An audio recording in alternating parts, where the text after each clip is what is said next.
you've heard Mr. Trump insult and demean women, haven't you? He occasionally throws some heat my way. He recently said I don't have a clue about women's health issues. And he'd do a much better job for women than I would. And as I've said, that is a general election debate I am really looking forward to. In fact, he says he cherishes women. Well, that's nice. But if it's all the same to you, Mr. Trump, I'd rather you stopped cherishing us and respecting us instead.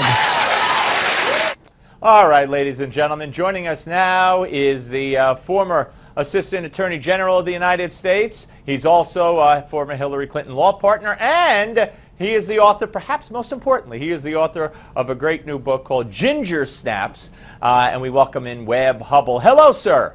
Hello, Steve. How are you doing? Always good to talk to you, sir. All right, so, you know, I had an idea. Play along with me here. So Donald Trump gets up at the debate today and says, I have an announcement to make. Hillary Clinton is looking forward to debating me over women's issues in a general election debate. I have a proposal for you, Hillary. How about we debate this week, next month? You name the place, you name the time, you name the women's charity, other than Planned Parenthood, and we'll put it on pay-per-view, and let's debate now. What would she do then? She should take him up on it. Really? Oh, I wouldn't want to debate Hillary. Would you, Steve? Yes. Oh, yeah, I would. No, you wouldn't. She'd eat your lunch, and I love you. But I wouldn't want to debate. Without getting into the minutia, okay? A real debate. Yeah, but without getting entertainment show, a real debate. It's hard though for Hillary, who some might say facilitated so many of Bill Clinton's dalliances, shall we say, over the years, and there are so many women out there who would come forward and say that Hillary helped ruin their lives. For her to say, hey, you know, I'm a champion of women. Wouldn't that be a problem? I'd let Trump ask her that question and let her answer.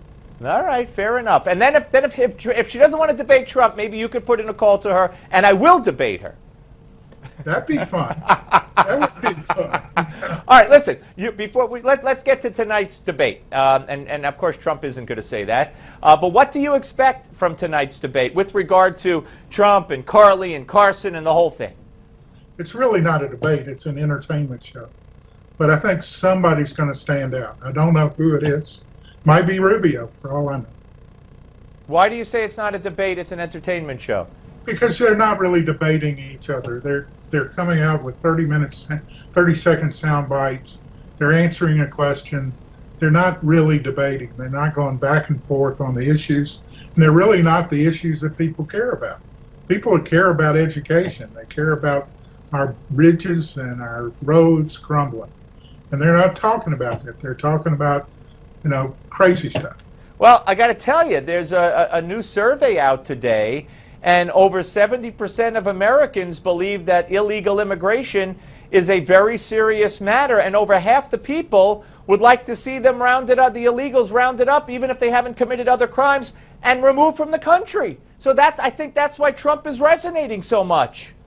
There's a difference between want and reality, and it's not real. It's not a reality. Immigration is a big issue. We do have to deal about it, but we have to listen about who's got a realistic plan as opposed to some dream. All right, let's talk about Hillary. Her nosedive just within the last month, and it's not that she was doing well prior to the last month. You know, when people are asked what word comes to mind, and they're not given a list, they're saying Hillary Clinton. What words come to mind? The top two are dishonest and deceitful, or something like that. Her poll numbers are tanking. She lost in a recent head-to-head match against Trump nationally. Sanders is closing in on the Democrat side. People don't trust her, Webb. They just don't trust her. Well, that's because they don't know her like I do. But the other thing is, we're still in the first quarter of the game. Let's wait till the fourth quarter. But how could you say, with all due respect, how could you say they don't know her? They don't know her. You know, these are all packaged things that are going on.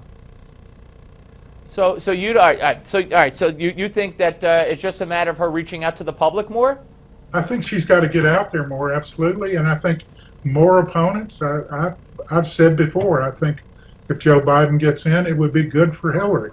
I think she runs better from behind than she does as a front runner. All right, very quickly, you wrote a piece called "How to Drive Politicians Crazy." We got 30 seconds. How do you do that? You vote. You know, it's disgraceful that, you know, we vote, less than 50% of this country votes in any election, and the politicians know who's going to vote and who are not, and they, you know, they structure their campaign to only those people who vote. Right, they target them, yeah. Have 80% of this country vote, and we probably have a whole different outcome. Good to talk to you, Webb Hubbell. Thank you very much. Up next, Roger Simon from the Reagan Library, the site of tonight's debate. Don't go away.